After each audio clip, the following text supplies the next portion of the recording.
ended last time with that remarkable poll. Do you remember? The poll about birth order. What percentage of people in this room raised their hands? Was it to say that they were the firstborn? 75, 80%? And what was the significance of that if you're thinking about these theories of distributive justice? Remember, we were discussing three different theories of distributive justice, three different ways of answering the question, how should income and wealth and opportunities and the good things in life be distributed? And so far we've looked at the libertarian answer that says the just system of distribution is a system of free exchange, a free market economy, against a background of formal equality, which simply means that jobs and careers are open to anyone. Rawls says this represents an improvement over aristocratic and caste systems because everyone can compete for every job, careers open to talents. And beyond that, the just distribution is the one that results from free exchange, voluntary transactions. No more, no less. Then Rawls argues, if all you have is formal equality, jobs open to everyone,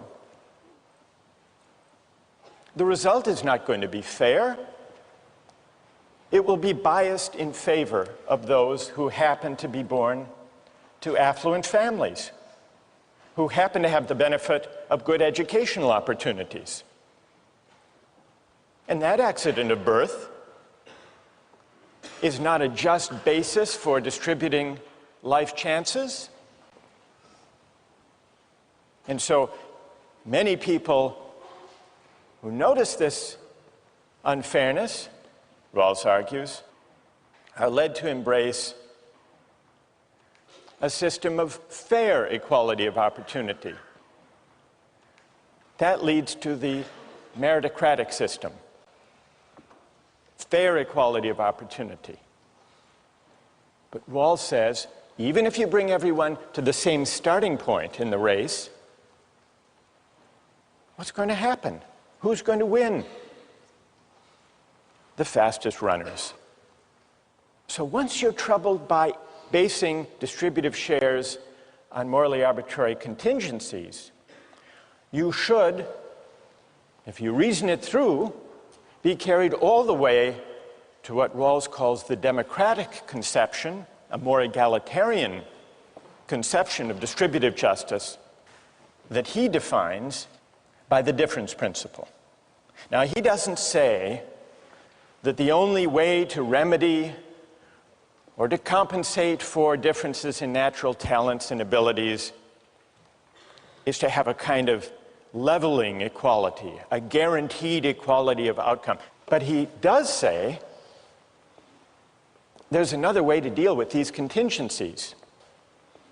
People may gain, may benefit from their good fortune, but only on terms that work to the advantage of the least well-off.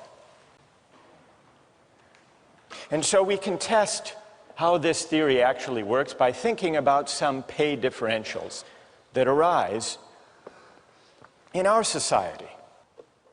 What does the average school teacher make in the United States, do you suppose? Roughly. It's a little more, 42,000. What about David Letterman? How much do you think David Letterman makes? More than a school teacher?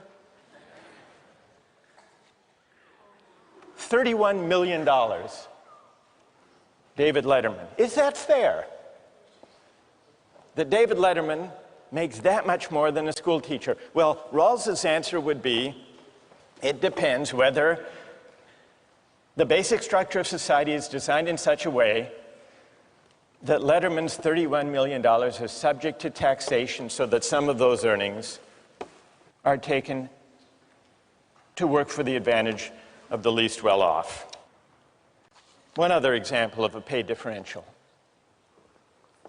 A justice of the United States Supreme Court. What do they make? It's just under $200,000. Here's Sandra Day O'Connor, for example. There she is. But there's another judge who makes a lot more than Sandra Day O'Connor. Do you know who it is? Judge Judy. How did you know that? You watch? You know, but you've heard, you're right. Judge Judy, you know how much she makes? There she is. $25 million. Now, is that just? Is it fair? Well,